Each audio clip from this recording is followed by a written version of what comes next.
Hello दोस्तों। अब हम अपने एआई के जर्नी में आगे बढ़ने जा रहे हैं और हम आगे चल के सीखेंगे कि हम एजेंट्स कैसे क्रिएट करें। ओके। एजेंट क्रिएट करने से पहले हमें ये जानने की ज़रूरत है कि हमारे पास कौन कौन से ऐसे फ्रेमवर्क हैं जहां पर कि हम एजेंट क्रिएट कर सकते हैं।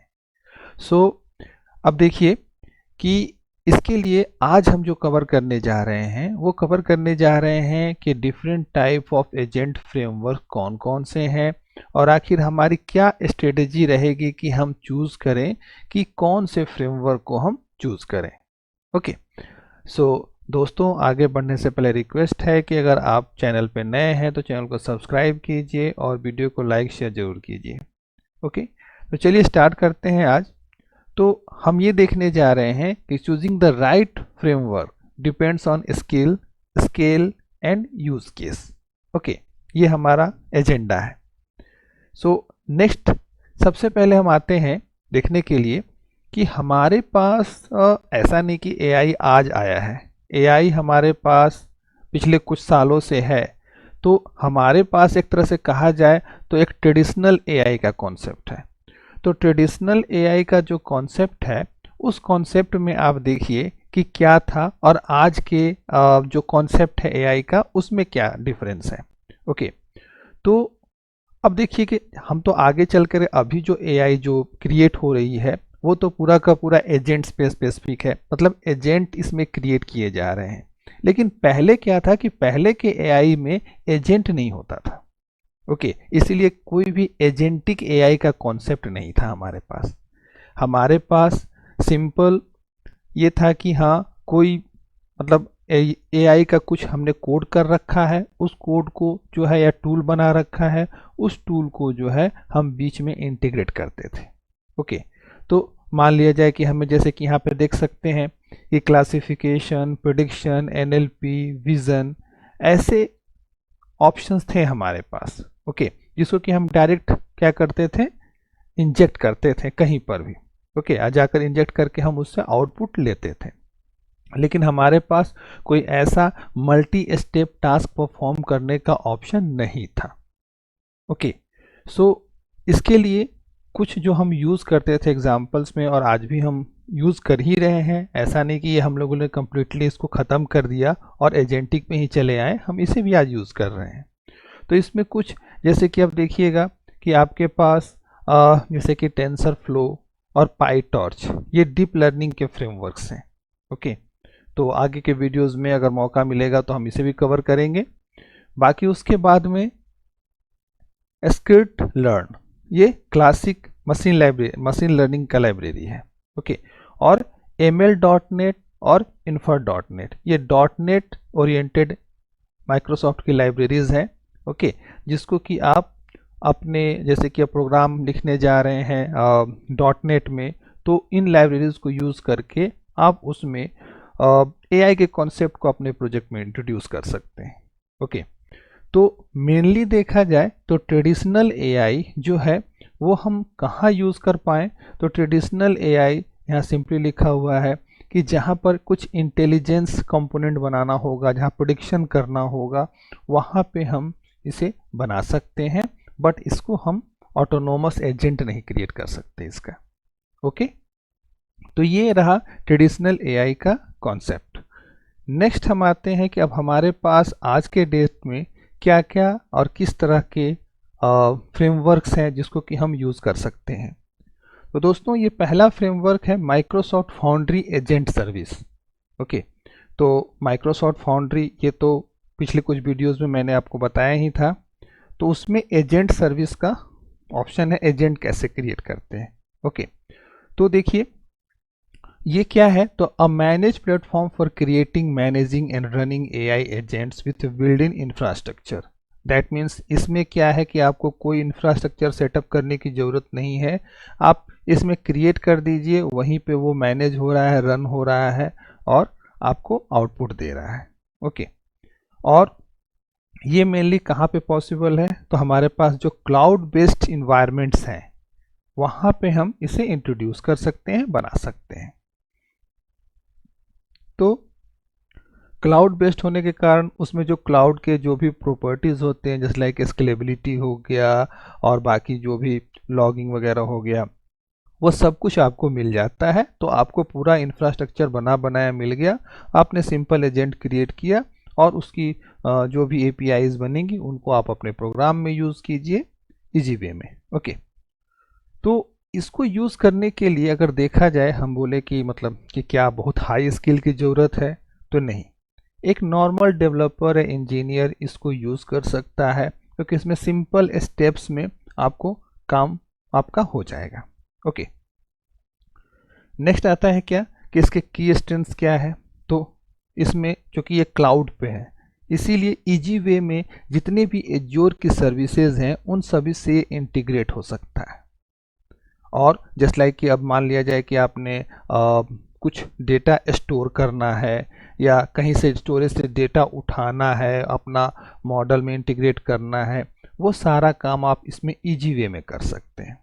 और साथ ही साथ आपके बैकएंड में एज्योर या माइक्रोसॉफ्ट क्लाउड है, जो कि आपको सिक्योरिटी और स्केलेबिलिटी प्रोवाइड कर रहा है। ओके, तो इस तरह से अगर देखा जाए, तो अगर मान लिया जाए कोई इंटरप्राइज लेवल पे आप एजेंट बनाना चाहते हैं और उसको आप चाहते हैं कि एजेंट बना करके हम बिना कुछ लो लेवल काम किए हुए अपना सिंपल क्लिक करके बना दिया और अपना काम कर रहे हैं, तो आप माइक्रोसॉफ्ट फाउंड्री एजेंट सर्विस को यूज़ कर सकते हैं। ओके, चलते हैं नेक्स्ट स्लाइड पे। Open AI assistants APIs. So अब क्या है कि ओपन एआई का मॉडल तो बहुत पहले से चला आ रहा है। ओके, तो इवन जो माइक्रोसॉफ्ट फाउंड्री है, ये भी आपका ओपन एआई मॉडल यूज़ करता है। और ओपन एआई मॉडल में आप देखिए तो जैसे कि कोई भी उसमें मॉडल्स ऑलरेडी बने हुए हैं, उन मॉडल्स को लेकर के आप फटाफट अपना जो भी प्रोटोटाइप बनाना है वो इजी वे में बना सकते हैं। ओके, तो क्विक प्रोटोटाइपिंग इसका बेस्ट है। और इसके बाद अगर हम देखें स्किल लेवल की बात करें, तो एक डेवलपर ही इसके लिए चाहिए, कोई एआई का मतलब महारत या मास्टर आदमी नहीं चाहिए। सिंपल एक डेवलपर इस काम को परफॉर्म कर सकता है। नेक्स्ट की स्ट्रेंथ इसका क्या है, तो simpler subset of agent functions compare to foundry focused on conversational assistants. Okay, तो इसमें क्या है कि छोटे छोटे मतलब ओपन एआई में छोटे छोटे बने हुए अब डिफरेंट एजेंट्स जो कि अपना काम परफॉर्म कर रहे हैं, आप उन सभी को लीजिए, लेकर के आप इंटीग्रेट कीजिए इजी वे में। तो आप अगर देखा जाए तो ये आपका जस्ट लाइक कि एलएलएम बेस्ड असिस्टेंट आपको अगर क्रिएट करना है, ओके, सो जिसमें कि आपको पूरा एजेंट नहीं बनाना है, केवल एलएलएम बेस्ड असिस्टेंट बनाना है सिंपल, तो आप इजी वे में ओपन एआई असिस्टेंट्स एपीआई का यूज़ करके आप इजी वे में बना सकते हैं। ओके, नेक्स्ट देखें माइक्रोसॉफ्ट एजेंट फ्रेमवर्क। ओके, तो अब माइक्रोसॉफ्ट ने तो ऑलरेडी बना ही रखा है, फिर इसने अलग से एजेंट फ्रेमवर्क भी इंट्रोड्यूस कर दिया, क्योंकि अब रिक्वायरमेंट चेंज हो रही है। अब आपको ऐसा टूल किट या एसडीके चाहिए जो कि एक मल्टी एजेंट सिस्टम क्रिएट करे। मतलब मल्टी एजेंट कहने का मतलब हो गया कि एक एजेंट कुछ काम कर रहा है, उसने जो आउटपुट दिया उसको दूसरे एजेंट ने लिया, फिर वो उसको प्रोसेस कर रहा है। इस तरह से मल्टी एजेंट मॉडल अगर क्रिएट करना है तो आपको माइक्रोसॉफ्ट एजेंट फ्रेमवर्क पे जाना पड़ेगा। ओके, तो यहाँ भी देखा जाए कि आप और मल्टी एजेंट है तो स्वाभाविक बात है कि कस्टम एप्लीकेशंस बनेंगे, और स्किल लेवल इसमें भी डेवलपर और इंजीनियर का ही चाहिए सिंपल। और इससे करने से क्या होता है कि आप इसमें एक तरह से देखा जाए तो जो लॉजिक है वो आप अपना लॉजिक इंट्रोड्यूस कर सकते हैं कि एक एजेंट ने क्या काम किया, उसकी जगह पे दूसरे एजेंट को क्या इनपुट देना है, उससे क्या आउटपुट आएगा। तो आप इन सभी का एक वर्कफ्लो क्रिएट कर सकते हैं। सो आपको उस तरह का सिस्टम चाहिए जहाँ पर कि डिफरेंट एजेंट कोऑर्डिनेट करके डिफरेंट आउटपुट जनरेट करें, तो माइक्रोसॉफ्ट एजेंट फ्रेमवर्क हमारा बेस्ट ऑप्शन है। ओके, नेक्स्ट चलते हैं ऑटोजेन फ्रेमवर्क्स। तो अब देखिए कि ये ओपन सोर्स एक एजेंट डेवलपमेंट फ्रेमवर्क है जो कि आप सिंपली मतलब कहा जाए तो रैपिड डेवलपमेंट के लिए आप यूज़ कर सकते हैं। ओके, तो आपको प्रोटोटाइप बनाना है मल्टी एजेंट मॉडल का। तो ऑटोजेन के हेल्प से आप सिंपल वर्कफ्लो डिजाइन करके क्विकली बना सकते हैं। इसमें आपको कोई ज़्यादा ऐसा देखा जाए तो कोड करने की ज़रूरत नहीं है। इसमें थोड़ा सा स्किल लेवल थोड़ा सा हाई हो जाता है, एक इंजीनियर से लेकर के एक रिसर्चर तक आ जाता है, क्योंकि यहाँ पे क्या है कि आपको सॉल्यूशन डिज़ाइन करना है। ओके, और क्विकली इसमें क्या है कि ये खुद से एजेंट क्रिएट कर रहा है, तो इस सिचुएशन में एक रिसर्चर या डेवलपर लेवल का स्किल जो है सेट रिक्वायर्ड होता है। और इसमें आपका स्ट्रेंथ क्या हो जाता है, तो आप डिफरेंट जो एजेंट्स के पैटर्न है या डीप इंजीनियरिंग का कॉन्सेप्ट इसमें इंट्रोड्यूस कर सकते हैं। तो ये अच्छा किसके लिए है, जस्ट लाइक कि आपको लर्निंग, प्रोटोटाइपिंग और exploring new agents behaviour before committing to more structured frameworks. Okay, तो जहाँ पर कि आपको देखना है, बिहेवियरल एनालिसिस करना है, तो वहाँ पे जो है आप ऑटोजेन फ्रेमवर्क को यूज़ कर सकते हैं। नेक्स्ट देखें, Microsoft 365 agent SDK. Okay, again Microsoft का ये थर्ड प्रोडक्ट हो गया, जो कि इसने 365 में एजेंट का एक सॉफ्टवेयर डेवलपमेंट किट बना दिया। तो अब क्या है कि यह देखा जाए तो एक तरह से देखा जाए तो ये क्या करता है कि माइक्रोसॉफ्ट 365 से इंटरेक्ट करता है, ओके, एक्सटर्नल चैनल्स के थ्रू। सो इसमें सिंपली क्या है कि SDK focused on building agents that interact across Microsoft 365 and external channels. Okay, इन दोनों के बीच कम्युनिकेशन करता है, एक तरह से देखा इंटरेक्ट करता है। तो यहाँ पर भी आपका देखा जाए तो डेवलपर्स जो है, जहाँ पर कि मतलब कोलैबोरेशन वाले वर्क करने हैं, कोलैबोरेटिव टूल बनाना है, तो इसका यूज़ कर सकते हैं। सिंपल डेवलपर चाहिए इसके लिए। और अब जैसे कि इसमें अब सपोज कीजिए कि हम बात करें कि हम माइक्रोसॉफ्ट टीम या मैसेंजर, ऐसे जो माइक्रोसॉफ्ट 365 के जो डिफरेंट टूल्स हैं, उनसे हम कोऑर्डिनेट करना चाहते हैं। जस्ट लाइक कि बहुत सारे एजेंट ऐसे बन चुके हैं कि आपका जो टीम पे मीटिंग हो रहा है उसका ट्रांसक्रिप्ट बनाएंगे, और फिर ट्रांसक्रिप्ट के थ्रू वो उससे समरी बना करके एमओएम बना देंगे। तो वो सभी क्या है, वो सब आपका माइक्रोसॉफ्ट 365 एजेंट एसडीके का यूज़ करके किया गया है। तो बिजनेस को ऑटोमेट करना है या कुछ इस तरह का प्रोडक्टिविटी एनालिसिस करना है, तो आप इनका यूज़ कर सकते हैं। ओके, नेक्स्ट स्लाइड में आते हैं, Microsoft copilot studio. Okay, Copilot बहुत अभी चल रहा है, कोपायलट का यूज़ आप कर रहे हैं, गूगल पे भी डालते हैं तो आपको कोपायलट से क्या कहते हैं कि आपको आंसर्स मिलते हैं। सो ये क्या है, तो ये एक लो कोड इन्वायरमेंट है, जहाँ पर कि आप एजेंट बना सकते हैं, इजी वे में डिप्लॉय कर सकते हैं। ओके, और कोपायलट में तो क्या है कि वो तो आपका नेचुरल लैंग्वेज प्रोसेसिंग हो गया, लेकिन ये स्टूडियो है जहाँ पर कि आप क्रिएट कर सकते हैं, एजेंट डिप्लॉय कर सकते हैं। तो यहाँ पर कोई भी बिगनर आपका इजी वे में वो बस प्रॉम्प्ट लिखेगा, प्रॉम्प्ट से वो जनरेट हो जाएगा, तो ये बहुत इजी हो जाता है। इसके अलावा आपको जस्ट लाइक कि विजुअल डिज़ाइन इंटरफेस मिलता है, कोई ज़्यादा ऐसी कोडिंग की ज़रूरत नहीं पड़ती है, और आप सिंपल वे में एजेंट्स क्रिएट कर सकते हैं।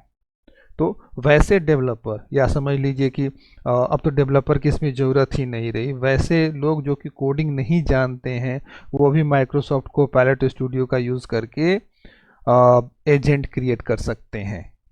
ओके, एक हमारा अब ये है copilot studio lite. Okay, Microsoft 365 copilot. So इसमें देखिए, इसमें क्या है, तो अब देखिए कि ये और भी बिगिनिंग लेवल का हो गया। ओके, मतलब लाइट लिख दिया तो मीन्स और भी बिगिनिंग लेवल का हो गया। तो आप अपने एवरीडे बिजनेस जो वर्क कर रहे हैं, उन सभी चीज़ों को आप यहाँ पे ऑटोमेट कर सकते हैं। ओके, जस्ट लाइक कि कोई भी ऐसा पर्सनल एजेंट बना लिया जो कि डिफरेंट ऑफिस टूल्स को यूज़ करके आपको आपके डेली टास्क को बता दे रहा है, डेली टास्क को परफॉर्म कर दे रहा है, तो वहाँ पे आप इसको यूज़ कर सकते हैं। ओके, तो अब ये हमने डिफरेंट डिफरेंट फ्रेमवर्क्स के बारे में पढ़ा, तो इसका एक कंपैरेटिव एक चार्ट बना हुआ है जिसमें कि आप देख सकते हैं कि क्या क्या चीज़ें दी हुई हैं। ओके, सो माइक्रोसॉफ्ट फाउंड्री एजेंट सर्विस, ये स्केलेबल क्लाउड एजेंट्स के लिए बेस्ट माना जा रहा है। और सब में देखिए डेवलपर है, कहीं कहीं पे स्किल लेवल डेवलपर और रिसर्चर का है। और टिपिकली इसका यूज़ देखें तो क्या है, इंटरप्राइज एजेंट सॉल्यूशन बनाने के लिए यूज़ करते हैं। तो अभी हम लोगों ने वही जितनी चीज़ें पढ़ी थी कि कहाँ पे किसका यूज़ किया जा रहा है, आप चाहे तो इसको जो है वीडियो पॉज करके भी इसमें देख सकते हैं कि जो चीज़ें हमने अपनी डिस्कस की थी उसी को एक कंपैरेटिव चार्ट के फॉर्म में यहाँ पे दिखाया गया है। ओके, फाइनली हम समरी पे आते हैं। तो देखिए, सबसे बड़ी चीज़ क्या है कि हमारे पास ऐसा कुछ नहीं है कि हम मतलब सबसे करेक्ट एआई फ्रेमवर्क चूज़ कर लिए, ऐसा कुछ नहीं है। ये सब डिपेंड करता है आपके, क्या कर सकते हैं, आप किस तरह का एजेंट बनाने जा रहे हैं, कौन बनाने जा रहा है, कितनी कॉम्प्लेक्सिटी है, डिप्लॉयमेंट करना है कि नहीं करना है, कितना कंट्रोल चाहिए, इन सभी चीज़ों पे डिपेंड करता है। ओके, इसीलिए टाइम टू टाइम डिफर कर हो सकता है कि आपके एक टीम मेंबर है, हो सकता है एक टीम में ने कोई एक टूल सजेस्ट किया कि यह बेस्ट है, कोई दूसरा सजेस्ट कर सकता है कि ये टूल बेस्ट है। ओके, तो यहाँ पर डिपेंड करता है कि आपस में कोऑर्डिनेशन कि कौन सा टूल हम यूज़ करें हम अपने यूज़ केस के लिए। ओके, सो दोस्तों, आशा है आपको समझ में आया होगा पूरा ये। आपको कोई भी कंफ्यूजन हो तो आप कमेंट में डाल सकते हैं। ओके, थैंक यू दोस्तों।